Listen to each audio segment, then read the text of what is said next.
Hey, hi, hello, Psychotic here, and boy, do I have an update for you. As you saw from the preview, we've come quite far in terms of our build. We've gone through a lot of the content, especially like Pinnacle bosses. As you saw, we managed to do Trial Master at level 80. We managed to do Zarok at level 80, so basically 2 Ubers right there. We managed to get the Uber version of King of the Mist, so that was a tier 3 King of the Mists. We managed to do a couple deadly map bosses. We're doing breaches just fine. We did Uber Kulamak, which was a lot of fun. And yeah, this build has been progressing quite nicely. So we'll just be getting into basically the meat and potatoes of the build this time around, instead of just, fluffing around, because there have been some changes, especially with skills and supports. So we'll just jump straight into those. So as you can see, there's been a bit of a change. As you can see, I have Chaos Bolt here, and you may be asking, why is there Chaos Bolt there? That's a wand.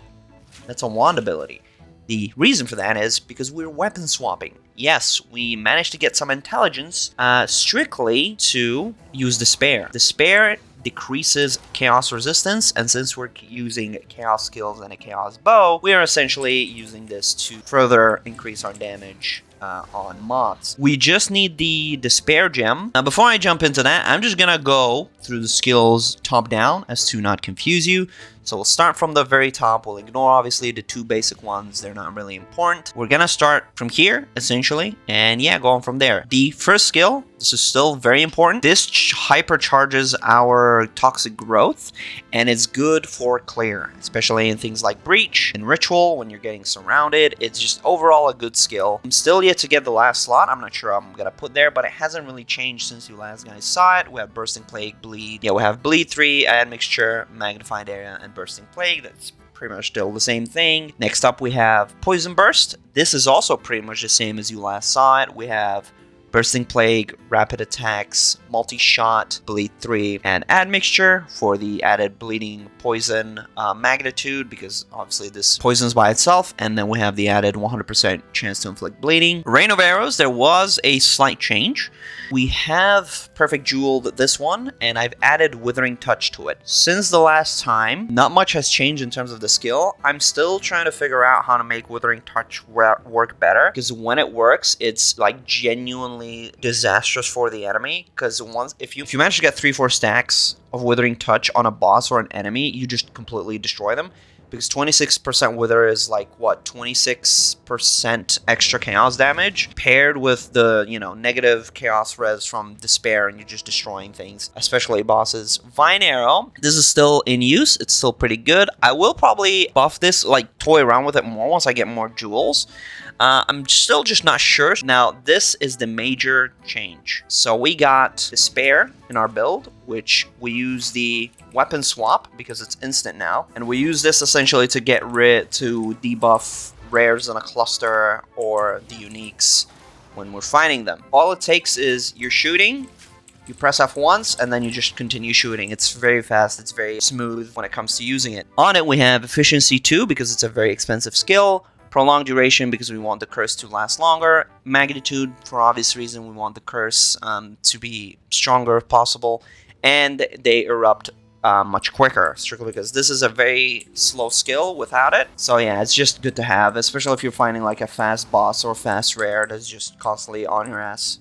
Then we have Wind Dancer. We put 2 maximum life recovered on kill while supported skill is active, to increase survivability. Herald of Plague, still the same as last time. Now, Toxic Growth, this has went through quite a bit of a change because I got these 2 unique supports, the lineage supports. I managed to drop these from maps, and when I saw them, I'm like, wait, hold on, this is actually fucking huge. So the first one is Uruk's Smelting. Basically, it fully breaks when you fully break armor with the skill. The enemy whose armor you break takes 2% increased physical damage up to 20%, and it breaks more armor. Now, the way Toxic Growth works is if you essentially have a cluster of them, they will just explode, deal a lot of damage, and the poison contributes to the armor break thanks to corrosion. With that, they end up taking like 20% extra physical damage that increases just poison in general overall. And that's permanent, by the way. That's a permanent damage debuff until they die, which is fucking huge. And you basically shoot this, you Plague Bear, explodes it, and it's just huge damage. This, Arakali's Lust, is pretty obvious when you're stacking, especially, it does have a cap of 30%, which means I believe it's 5 poison stacks.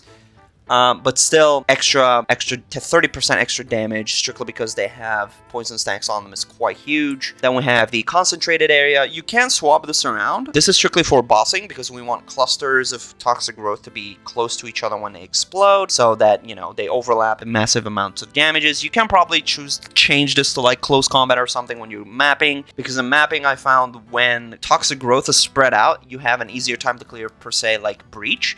But it's not the end of the world if you keep it that way. I tend to keep it this way.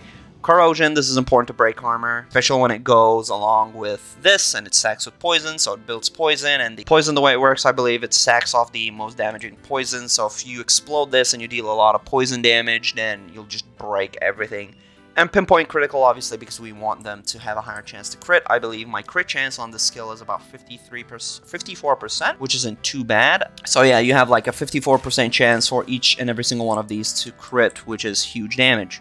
And then we have Herald of Blood, still the same exact thing since last time. The things that have majorly changed in our build is our bow. I bought this for 10 div. This is probably the most expensive item, and it's nowhere close to best in slot. Strictly because the percent fizz damage and the accuracy / fizz damage rolls can be way better. The fizz damage, the flat fizz damage is okay. The crit is pretty good. The crit damage is pretty good. Dead dexterity can change to attack speed or proj skill, especially proj skills, and that'll just be fucking amazing. You essentially have almost a mirror to your bow if you manage to get that. But yeah, they're gig expensive. There was one on the market that had like +4 or +5 proj with everything else that I mentioned, and it was going for like 300 divines, which is absolutely ridiculous. I haven't made that amount of currency. We also have the gain 26% of damage as extra chaos damage because we are running chaos, and on POB, I found out that chaos damage just increases our DPS just substantially more than just flat out or percentage fizz. Then we have the quiver, which I upgraded as well. This is also pretty good. Unfortunately, the dexterity roll is not ideal, but oh well. We have damage with bow skills, prod speed, because we have the quiver. The prod speed applies to bows on the tree. We have crit chance, crit damage, and then the fizz as a desecration with 27% crit chance for attacks on the base. We got a couple rings here that basically these just, you know, get the best that you can. If you can get a chaos damage roll on your ring and fizz damage, that's pretty good because again it scales off your bow and your chaos damage. Now I got this amulet. I'm pretty sure I made this myself. It was pretty good. It's got 40 spirit, it's got 31 int. Again, we need int for the wand. You need 137 int for the despair because that is the lowest level you can go where it can curse everything below a certain level because they've changed the way curses work. Now certain level of gems cannot curse certain levels below a certain level, meaning if you have a level 17 despair, you can only curse mobs that are level 78 minus. So less than 78 you can curse with a level 17 gem, but you can't go above. So if you're running tier 79, level 79, level 81, level 80 maps or bosses, you're not going to be cursing them, which kind of sucks. But 137 essentially is what you need for this gem and the wand, which is, yeah, the wand is only like 81 int, and you don't need a good wand. You just need something that you can cast despair with. It's very important because, yeah,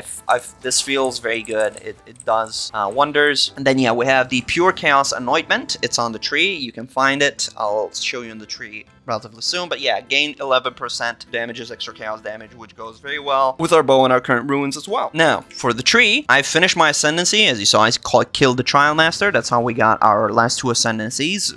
I killed them like this morning before making this video. And yeah, we went for the defensive route. 50% of evasion rating also grants elemental damage reduction. This is literally just free survivability. Elemental damage reduction is huge. I may test some stuff and go with the extra passive skill points.